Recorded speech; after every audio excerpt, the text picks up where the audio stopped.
what I've really been diving deep into and getting interested in is the brain's threat assessment system. It's a multitude of different systems in the brain, right? It's our brainstem, which that's all of our cranial nerves. It's our eyes, our ears.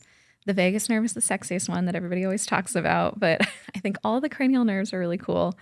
Your tongue, your face.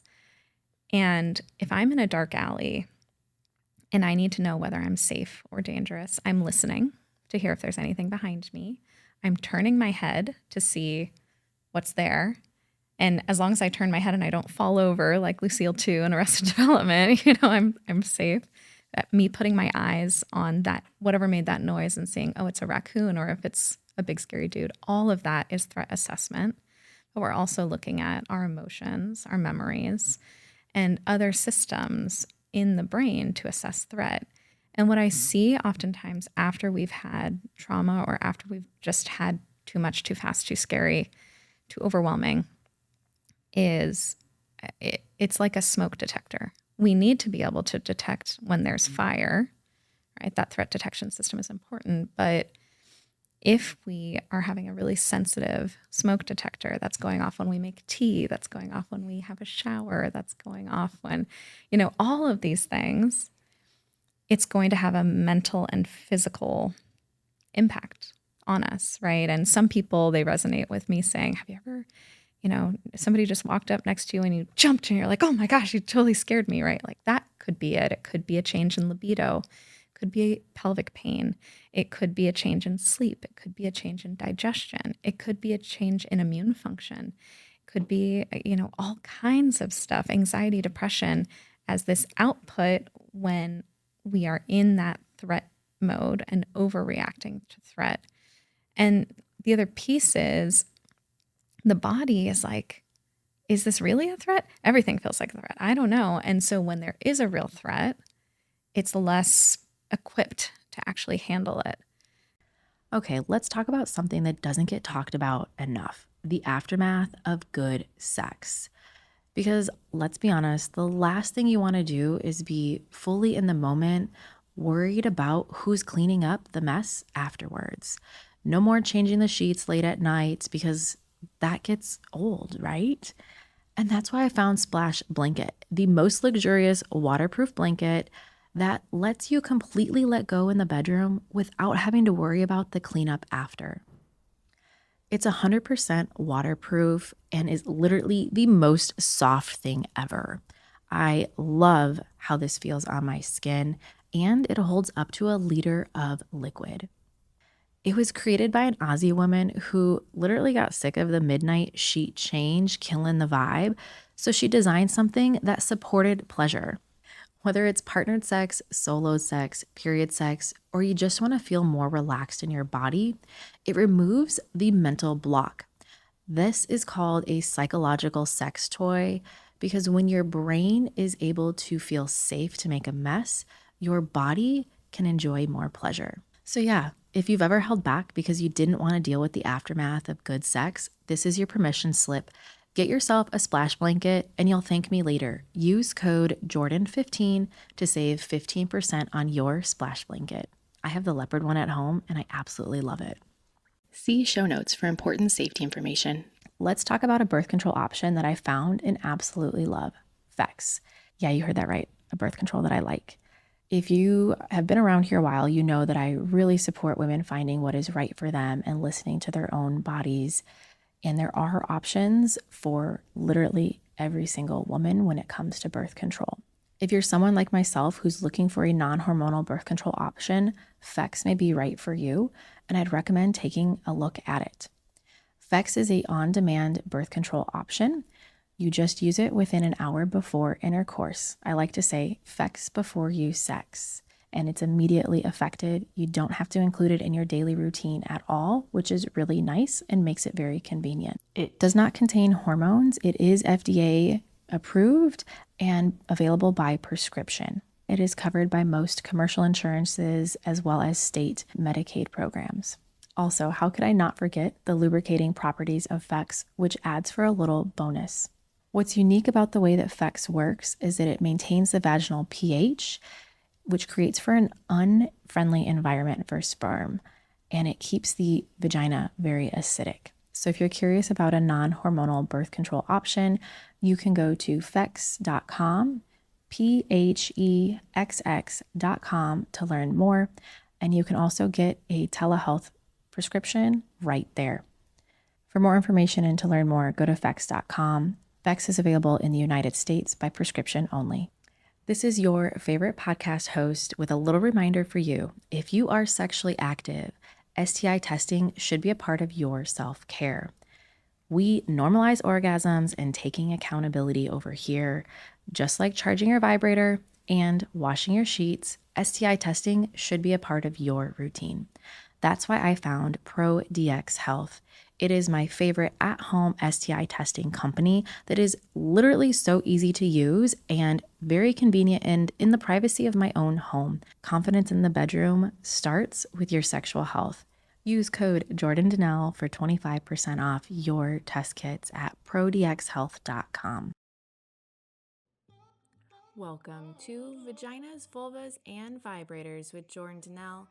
This is a safe place to learn about women's health and sexual wellness. I'm your host, Jordan Donnell, physician assistant, women's sexual health educator, and intimacy coach.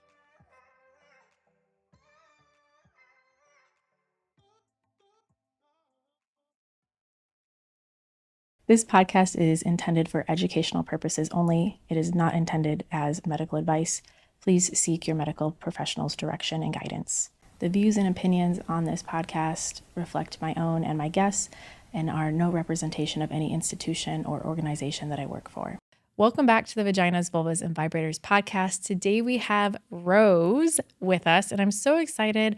Rose is another one of my San Diego friends who I've known for a long time, and we have been kind of talking about doing this forever.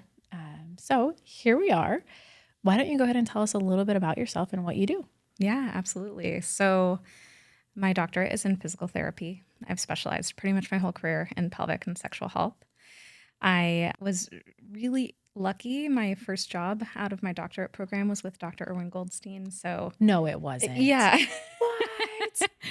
Yeah. So the first few years of my career were, for those who don't know, Dr. Goldstein is kind of like the godfather of modern sexual medicine. And he's here in San Diego. He's here in San Diego, and people would come from all over the world to come and see us, and they would see, it's a biopsychosocial model. So physical therapy, sex medicine, and I loved it. It was like my professional happy place. I started teaching at University of Michigan when I was there, co-teaching with the sex therapist, also named Rose, funny. And professionally, I was totally in heaven. And personally, I was dealing with a lot of health issues that the medical system just was not helping me with. I was getting a lot of answers like, oh, your tests are normal, or, oh, I don't know what to tell you. And just experiencing a lot of medical gaslighting and hearing that same story repeated from my clients who are dealing with pelvic pain, changes in libido after pregnancy or perimenopause, especially my women and queer folks. It really opened me up to ask, what are we missing here in the traditional medical model, right? Like it's obviously great for so many things, and what are we missing? So started investigating, went on my side quests, as I like to call them. For the last 10 years, I studied functional nutrition and health coaching. I studied hypnosis, studied functional neurology, which is using really simple exercises. I can even show some today or describe some today, but simple exercises to talk to the most primitive part of your brain, the part of your brain that can shift you into safety the fastest. I dove deep into relationship communication, sex counseling techniques, and ended up here where I am now, which is building a completely different model. It's holistic sex counseling, sex coaching, and I am really fascinated in where mind, body, and relationship intersect. And I love using simple tools to help us connect more with our pleasure, with our desire, and with each other. In addition to that, I also just run a lot of therapist and health and wellness provider trainings these days. That's one of my passions. So teaching all the side quest things that you don't typically get in therapist training and medical professional training. I'm lucky enough to be at it's a partial hospitalization intensive outpatient psych facility here in San Diego, a couple days a week, and I train their therapists. It's been fascinating to see. So most of the people that are there are dealing with complex trauma. It's a trauma-focused center. It's been fascinating to see both in my private clients who are at a just different life stage, coming to me for different reasons, and with this population, these tools can help across the board. So it's been fun to explor. So that's a little bit about me. That's so amazing. I know you do all of the things. And I honestly forgot your path as a PT. Yeah. Pelvic floor, because I know that we originally connected on that. Yes. But you have totally like side quested and done all this other fun research, which is so important. And medical gaslighting, I mean, I'm in medicine. Like it is a thing. Yeah. It is such a thing. I see it all of the time with my patients. I have caught some very interesting cases with young women where they're talking about their pain and nobody's listening. Mm-hmm. And then in like a 28-year-old, it was presumed cancerous until proven otherwise. That's just crazy that like, why are we why is somebody having to come in 101 times for the same thing before the right person will listen to them? Right. Well, medical providers typically get less than 5 hours of training in sex at all. Yeah. And if even. Most of that is not pleasure, libido, desire, arousal focused. It's mostly focused on STI prevention, pregnancy, or all of these things. And so I think that nobody gets into medicine saying, I'm going to gaslight people, Right. It's just this lack of training and this lack of time in the system that sets us up not to give the support that we desire. And that's a big focus of my provider trainings is you don't have to be a sex therapist to confidently screen for and support your clients, your patients with sex, because no one else is going to be effectively talking about this. Nobody else is going to be effectively screening for pelvic pain. On average, it takes 10 years for endo to get diagnosed. There's so many different factors here. And so I'm really, regardless of whether I'm speaking at, a physical therapy conference or a trauma healing conference, I am giving screening questions to get people more confident and comfortable with what should I be asking for and then what, right? You screen for it and then what? So I think that's a huge piece. That's always the missing piece in medicine is the and then what, right? Because I work, Courtney Bram, right? Mm-hmm. Yeah, it was something positive for positive people. We've done like some trainings and things with that. And the biggest thing that we come down to in the world of medicine is you only have an allotted amount of time to see your patient. Yes. So if your and then what takes up, quote, too much time, then there is no time for the question. Right. Because you can't address the aftermath of that question. And how do we put less on the providers or whoever's providing that clinical care, yet still giving them the care that they need? And I have a lot of opinions about our healthcare system. I'm sure you do. But I do too. It's one of these like just conundrums. Like just, there's no solution that we have currently and it ain't working. Right. It's as simple as that. Yeah, I'm in agreement. So you are working a lot with trauma right now. I'd love for you to kind of like dive into trauma, desire. How does all of this play together? Absolutely. So my understanding of the nervous system and the physiological and mental changes that happen after, and let me just back up and say this. Trauma, I understand trauma as anything that is too much, too fast, too scary, too overwhelming, right? I think sometimes people say like, I haven't even had trauma, but my body is responding as if I did, or, it wasn't even that bad, or, maybe it was that bad. Maybe it was a really, severe, significant thing, but you've actually had post-traumatic growth and been okay. So I'm really fascinated about, what changes happen, like what's happening with two people who experience the same external stress And they have two totally different mental and physical health repercussions as a result of it. So as a physical therapist, we know that pelvic floor is a part of the general threat response system, right? Anytime we're exposed to something surprising or threatening, our shoulders and our pelvic floor are the first muscles to contract under that threat, right? As we both relax our shoulders, right? And most people know, oh yeah, I have tension in my shoulders all the time, but a lot of us are just not aware of the pelvic floor. So, that's a piece. We know that even after successful treatment of PTSD, we still see 2.7 times more likelihood of pelvic floor muscle dysfunction and 2.4 times more likelihood of sexual dysfunction. So we know that this goes hand in hand with the pelvis and sexual health, right? So, but what I've really been diving deep into and getting interested in is the brain's threat assessment system. It's a multitude of different systems in the brain, right? It's our brainstem, which that's all of our cranial nerves. It's our eyes, our ears. The vagus nerve is the sexiest one that everybody always talks about, but I think all the cranial nerves are really cool. Your tongue, your face. And if I'm in a dark alley and I need to know whether I'm safe or dangerous, I'm listening to hear if there's anything behind me. I'm turning my head to see what's there. And as long as I turn my head and I don't fall over like Lucille 2 in Arrested Development, I'm safe. Me putting my eyes on that, whatever made that noise and seeing, oh, it's a raccoon, or if it's a big scary dude, all of that is threat assessment. But we're also looking at our emotions, our memories, and other systems in the brain to assess threat.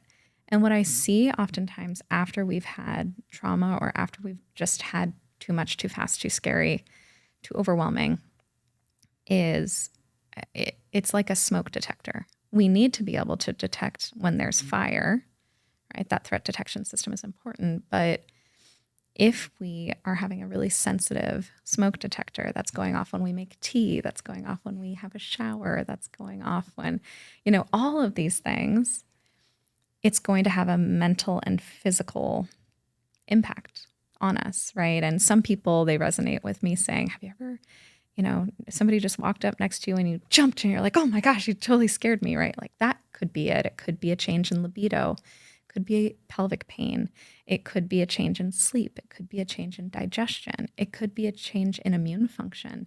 It could be, all kinds of stuff, anxiety, depression, as this output when we are in that threat mode and overreacting to threat.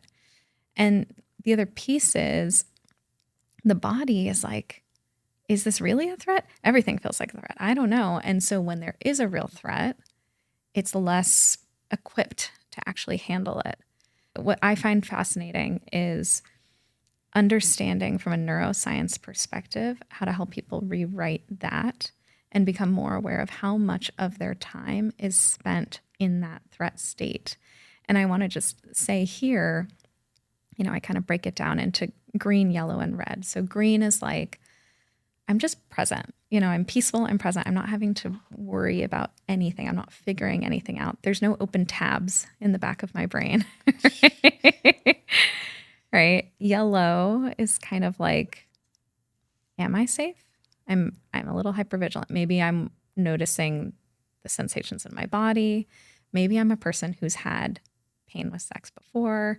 And maybe I'm, we're in an intimate moment and I'm like, are they going to try to go for penetration? Are they not? I don't know. Maybe penetration is starting and I'm hypervigilant. I'm watching, is this going to hurt? Is it not? Right? Any question mark of am I safe? Any trying to fix, any wondering, any worrying, future tripping, right? That's all yellow, right? You're kind of already in that threat detection space. And then red, you've decided I'm either not safe or this is not okay. And a lot of the time I'll see this either with an emotion or a symptom where somebody wakes up and they have anxiety, or somebody wakes up and they have pelvic pain and they say to themselves, oh my God, is this my life now? I can't deal with this. I got to get rid of this. I don't want to feel this way. And the brain has decided not okay, not safe, have to change. And we're in that threat system. Mm-hmm. And this key piece, because I do work a lot of the time with people with complex chronic things, right? Whether it's mental health or physical health. you don't need to be symptom free or emotion free to be in that green zone. It's just about acceptance and non-reaction and turning your attention towards what does feel good, finding that pleasure, which is so much of what sex positive professionals know in the bedroom, but it becomes this kind of way of life, right? This mindfulness and turning towards pleasure, turning towards safety. And really important caveats here. I think when people hear me talk about this, there's some watch outs. One is you might say to yourself, okay, are you saying my pain or my anxiety is my fault because I have a sensitive system and I'm creating the danger when it's not there? No, this is not your fault. There's real reasons why your smoke detector got sensitive. There's nothing wrong with you for having a sensitive detector. Kind of a second version of that is, okay, so then I'm making it worse with my brain. No, like we're not going to beat ourselves up. We're not going to say, this is my fault, I'm making it worse.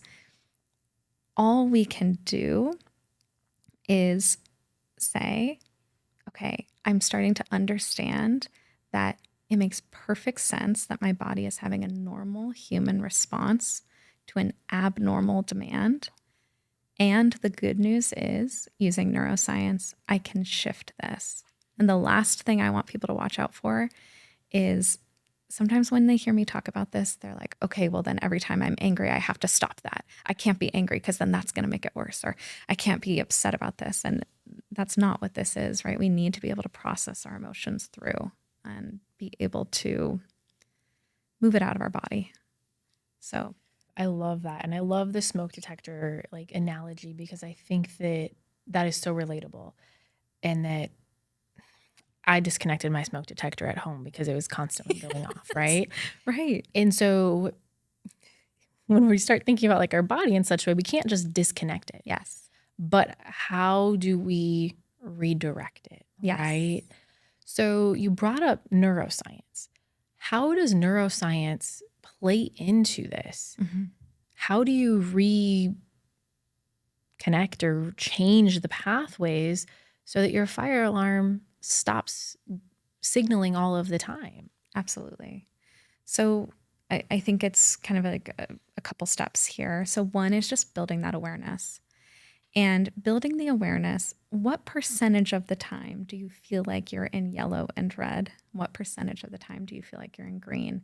And even if you walk away from this podcast and you take nothing else away other than I'm normal, this is so human, I'm just going to start building awareness and having extra compassion with myself if I do find that I'm in yellow and red a lot of the time. It makes a lot of sense that I'm feeling dysregulated. Because that's the other piece here before I answer your question is we spend so much time trying to regulate the nervous system, right? And we're like, okay, let me take a yoga class. Let me go to therapy. Let me do all these things. Let me light a candle. Let me say a prayer. And I think about the nervous system and our tolerance for threat like a water bottle, right? So it or even a cup of water. Some threat is just going to be there, some things that we've experienced in life, but a lot of it is shiftable, changeable. Every time we regulate, we're emptying water from the water bottle, and that's great. We need to be able to do that. But we also need to look at, why is it refilling, and why is it refilling so fast? And so this is kind of that piece of the puzzle, is like, why is it refilling so fast? So once you have more awareness about the red, yellow, green states, we're going to do a couple things. One, compassion is always the first step. You probably hear it in what I've said so far. Two, boundaries. Oh, boundaries. And it's boundaries with our own brain, which is like, oh my gosh, it's hard. It's tough, but I'll give some specific examples of that. And then the last step is baby steps. So here's what boundaries looks like. It might look like every time you notice yourself going down a path of worrying, or going down a path of, I got to fix this. I got to, find another doctor, or find another cure, or I've got to, oh, my partner looked at me weird today, and I've got to figure out what's going on there. And we got to, fix that. And we're not okay until like our connection is better, right? Anytime you're in that kind of fixing place, or anytime you're in it, beyond that red, we're going to interrupt that pattern. It's just the same. I teach all of my clients mantra meditation because I think is one of the simplest ways to have mindfulness. And the way it works is, you just say the same word. The word could be one. Oh, I forgot to add milk to the grocery list. One, right? We're not beating ourselves up for thinking about the milk. We're just kind of coming back to the one. And this works similarly. So, you could choose something like, okay, I'm just going to sing a song anytime I notice my brain doing that. I'm just going to jump up and down. I'm going to take a walk. I'm going to call a friend and hear how they're doing, right? I'm not going to tell them all the things I'm worried about. I'm just going to hear how they're doing. I'm going to do a functional neurology exercise, right? Maybe I'll, do a breathing technique. So that's where the regulation can come in. But it's a little different because it's, instead of emptying the water after it's filled, it's stopping the water from filling in the cup. So practicing pattern interrupts, practicing boundaries with your brain. Then the last piece is filling that gap that shows up. Okay, great. I'm stopping these, worrying thoughts or this judgment of whether this symptom or this feeling is okay or not okay. But then what? We have to refill it with pleasure and green. And so ruthlessly, relentlessly, and it's so funny, we resist this, right? We're like, I'll just listen to this podcast about how to improve myself instead of listening to my favorite song and dancing and singing, right? But within your capacity, find something that's connecting, present in nature, bonding, touch, right? So we're just spending present, connected time with ourselves and others and nature as much as possible. And it doesn't need to be the most therapy approved. It could be, I'm playing my favorite video game. It could be, I'm watching my favorite TV show, but I'm not beating myself up about it, or I'm not thinking about what I should be doing instead, right? Anytime we're in should, that's a yellow or a red state. And so it's just this practicing, this noticing, where's my brain going? And knowing that the calmer we can make it, the less sensitized our smoke alarm is, the better all of our body functions and brain functions are going to work, right? We're going to be able to be more present with our partner because we've practiced every night 5 minutes of actually talking without looking at our phone or without thinking about, I don't have time to talk to you right now. I have to finish this thing in our head, right? From an intimacy perspective, this could be, playing something like the 3-minute game where we're just setting a timer and asking, what type of touch would you like? Okay, let me give that to you. We're trading giving, receiving. We're trading who decides what type of touch happens. And there's so many different ways that we can play with this, but presence is so important. And I don't think that it's talked about enough. Courtney and I talk a lot about being present. Yeah. And I joke anytime we're on the phone and he doesn't hear or remember something, I'm like, were you even actually present when we had that conversation? But presence in all relationships is so important. And boundaries around the other person's presence. I've personally set a lot of boundaries, but how do you connect with somebody when you are not present? Like you can't. If somebody's sitting over there on their phone, but you're having a conversation, are they really having that conversation with you? Yeah. No. Yeah, absolutely. Like that to me doesn't count. Yeah. It doesn't count. Yeah. And so consent in all things, right? So if that person is on their phone, we can ask if they'd like to consent to non-tech present time. Maybe they will, maybe they won't, but we can't force it. Yeah. Right. We can set our own boundaries and say, if you're going to continue to be on your phone, I'm going to go into the other room. I'm going to step outside and take a walk. But boundaries are such an interesting conversation. I talk with my therapist a lot about them. But recently I had somebody staying at my house, kind of like house sitting while I'm traveling. She's like, I'm so proud of you. You have such really good boundaries. And I'm like, that's so interesting because I don't feel like I have strong boundaries. Interesting. but I have very strong boundaries in everything that's not romantic. Ah, And so I was talking with another girlfriend about this, but basically, like, in romantic relationships, it's different. It's very different than in platonic relationships or even boundaries with yourself. yeah. And even your family or your very close friends. Like, those boundaries look very different. Very different. Than they're all different in a way. I think romantic attachment is one of the, it's a two-sided coin, right? Because it has the potential to heal us, like almost more than many other relational dynamics.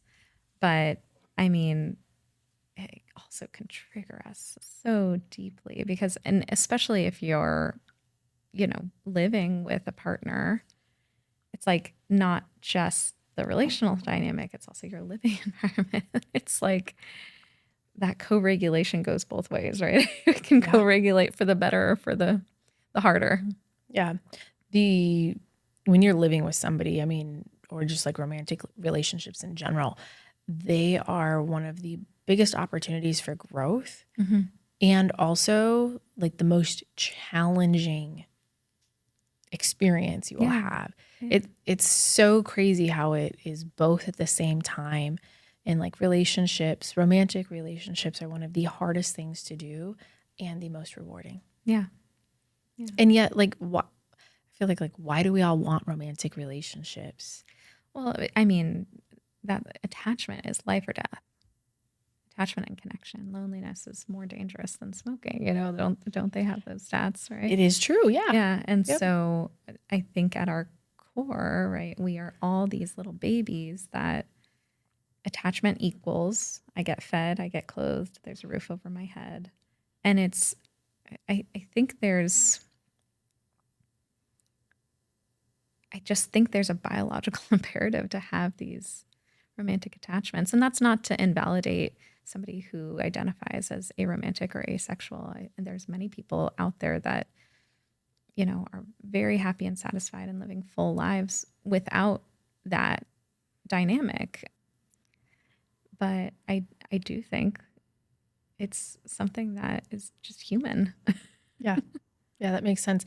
It's interesting because it makes me think about a conversation I had with my therapist about somebody I know who is older and essentially has somebody else kind of living off of them, but they're benefiting in the way of that they have that romantic relationship. Yes. And so, or even a better example is just like these very old men who are dating women in their 20s. Yeah. It's the companionship helps them live longer and is more fulfilling than just being on your own. So you'd rather pay for somebody's entire life and support them for your own companionship. Yes.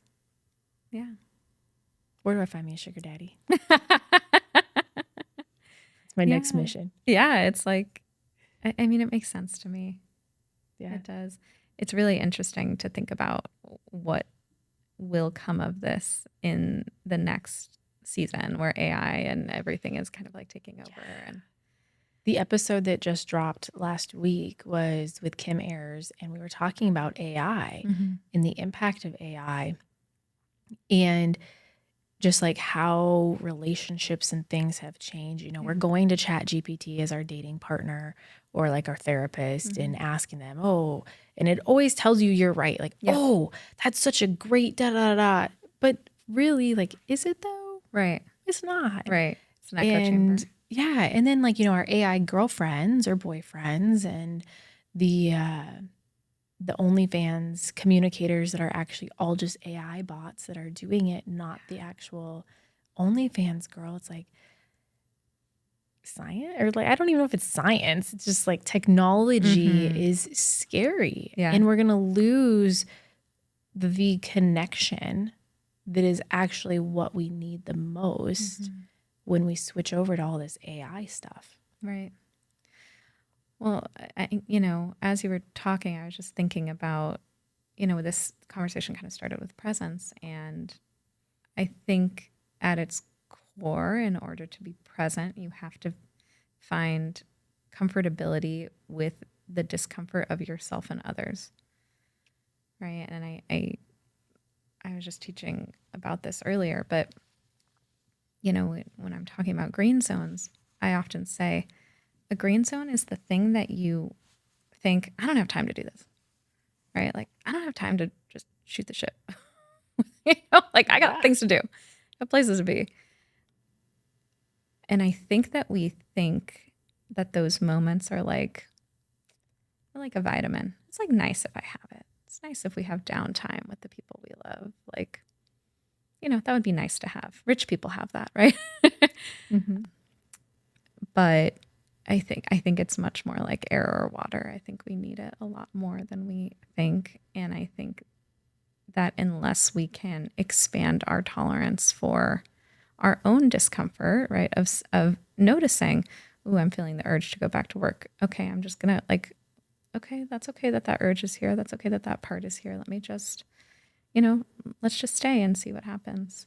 Yeah. Let's just stay a little longer and see what happens. Or the discomfort of another, right? Somebody's telling you their stuff, whatever's going on with them, and the urge to fix or the urge to change, right? And so sitting with that discomfort in yourself and just being with them as an empathetic other, it's a muscle that we have to strengthen. So when it comes to neuroscience in like desire, so we talked about kind of like the role with trauma, but it also has a role with desire. Yes. How does neuroscience play into that? Yeah, I'm so glad you asked that, because this is my, specialty in my private practice. I mostly see people who come to me and they're like, I wish I wanted intimacy more often than I do. I always enjoy it when we're in an intimate moment. And I think to myself, why do I resist this too so much? And that's really common. 80% of couples experience that desire discrepancy. Like one person wants to have intimacy and the other doesn't. So if that sounds like you, I want you to know that that's really common. And from a neuroscience perspective, I always say people think desire is like a light switch where, you're either in the mood or not in the mood. It's much more like a car. You need gas in the tank, meaning we need to have slept, we need to have eaten, we need to have some connection in the tank, probably. We need to make sure there's no sneaky emergency brake on, right? That could be religious stuff, like the stuff we grew up with. Could be pressure, both internal and external. Internal pressure sounds like, oh God, I should really be intimate with my partner. It's been way too long. External pressure sounds like, don't you miss me? Are you still attracted to me anymore? We haven't had sex in so long, right? And it's well-meaning. It's all well-meaning, but nothing kiboshes desire faster than pressure.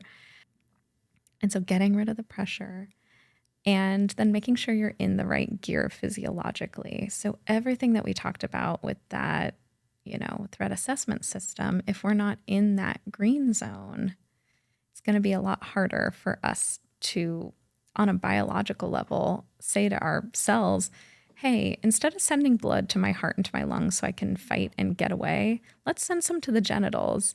It's going to be like, what? We're in danger. What are you talking about? This is not important.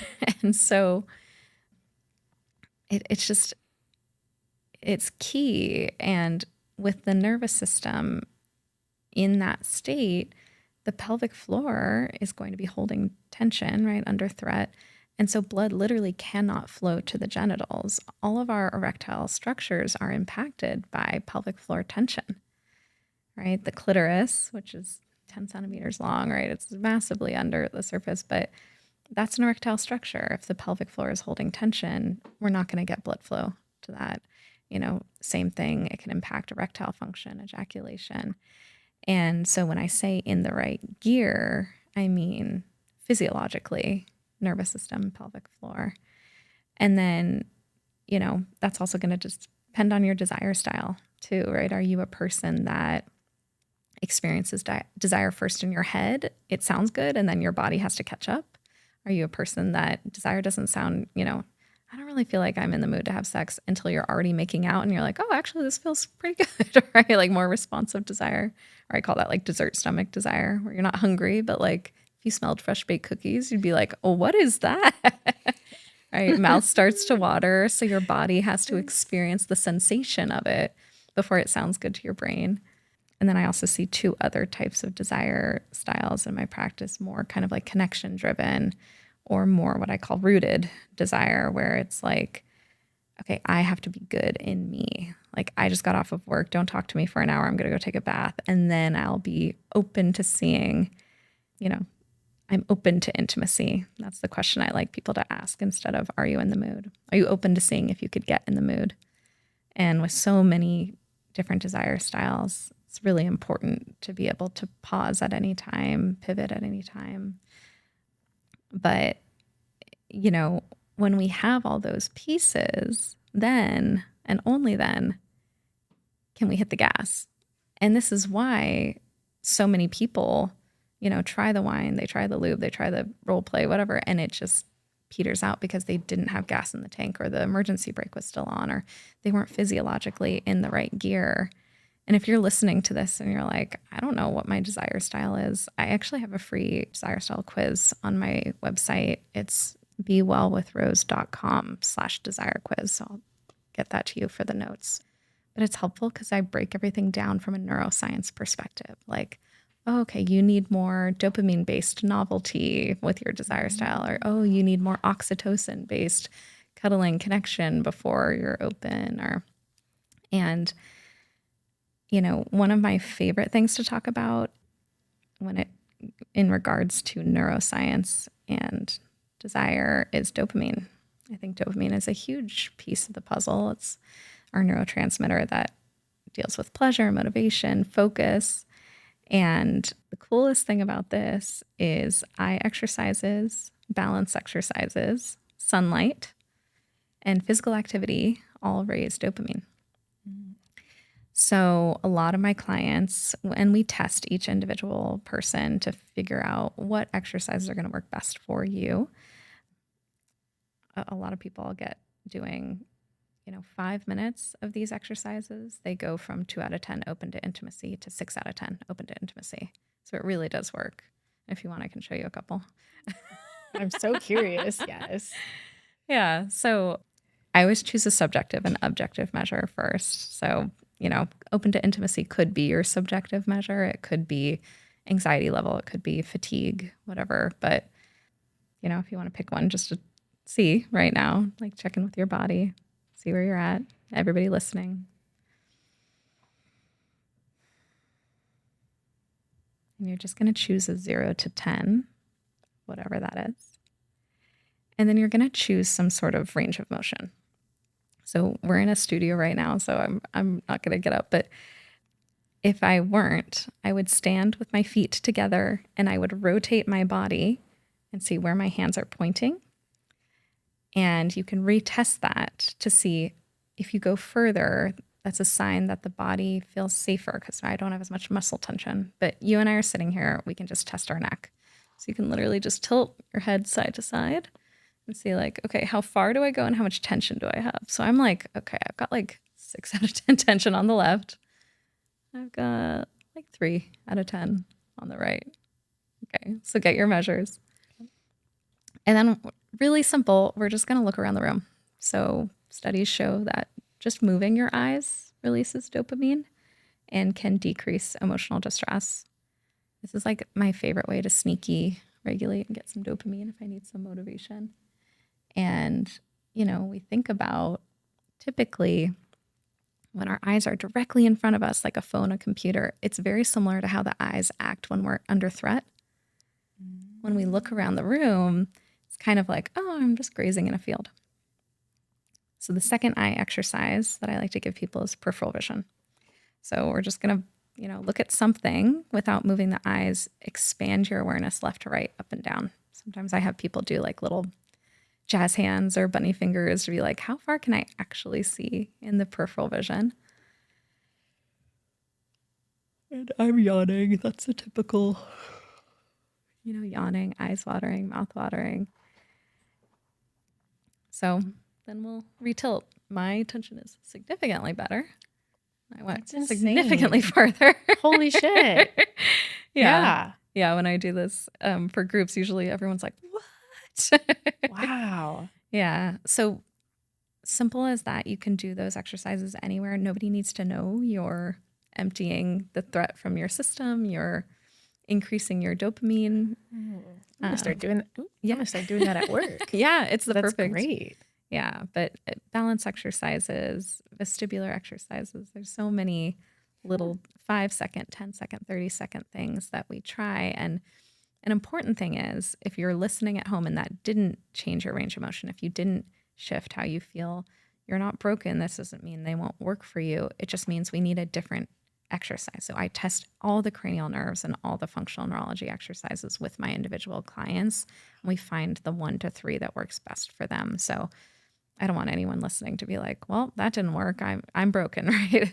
Yeah. So there's always I've never had anyone be like, none of these worked. It's at least 1, at least 2, at least 3. That is But so fascinating. yeah. What I'm hearing with you saying all of this is essentially that, like, if you are stressed, you are not probably going to be in the mood. Yes. And that stress is one of the number one desire killers. It can be. It can be. And some people, I mean, some people, they get stressed, they want to have sex more. So, it's not a blanket statement, right? Yeah. But I think that I want to distinguish between stress and threat. Awesome. Because stress, it doesn't have to be a bad thing, right? Exercise is stress. Sauna is stress, right? There's all these stressful things that are actually like feel really positive and have positive effects. Like when I speak at a conference, that's stressful, but it's fun and I like it, right? Bungee jumping, right? Whatever. It's whether or not your smoke detector is going off.